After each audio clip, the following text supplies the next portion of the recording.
আপনার কি মনে হয় আগের মতো যৌনশক্তি নেই?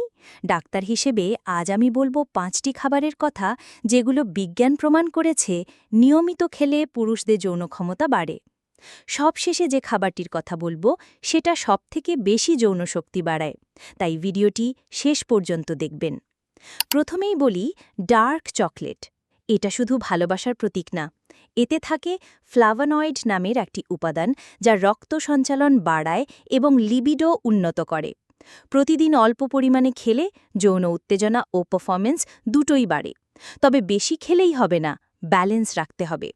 দ্বিতীয় খাবার ডিম। ডিমে থাকে প্রচুর পরিমাণে প্রোটিন, ভিটামিন বি5 ও বি6, যেগুলো টেস্টোস্টেরন লেভেল ঠিক রাখতে সাহায্য করে।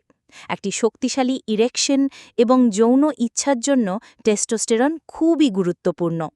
প্রতিদিন একটি ডিম খেতে পারেন নির্ভয়ে। তৃতীয়ত কাজু বাদাম। এতে রয়েছে জিঙ্ক, যা স্পার্ম কাউন্ট ও গুণগত মান বাড়াতে সাহায্য করে। রাতে স্ন্যাক হিসেবে কিছু কাজু খেলে সেক্সুয়াল স্ট্যামিনা বাড়ে এবং ক্লান্তি কমে। এছাড়া এতে রয়েছে স্বাস্থ্যকর ফ্যাট ও প্রোটিন। চতুর্থ খাবার কলা। হ্যাঁ, সাধারণ এই ফলটি পুরুষদের যৌনস্বাস্থ্যে দারুণ কাজ করে। কলা পটাশিয়াম ও ব্রোমালিন এনজাইমে ভরপুর, যা ব্লাড ফ্লো উন্নত করে এবং যৌন শক্তি বাড়ায়। সকালের নাশতায় ১ বা ২টি কলা রাখলে ভালো ফল পাবেন। শেষে বলবো রসুনের কথা। এটা প্রাকৃতিক অ্যাফ্রোডিজিয়াক হিসেবে কাজ করে। রসুনে রয়েছে অ্যালিসিন, যা রক্তপ্রবাহ বাড়িয়ে ইরেকশন ধরে রাখতে সাহায্য করে। তবে কাঁচা রসুনই সবচেয়ে কার্যকর। প্রতিদিন সকালে ১ কোয়া খেতে পারে।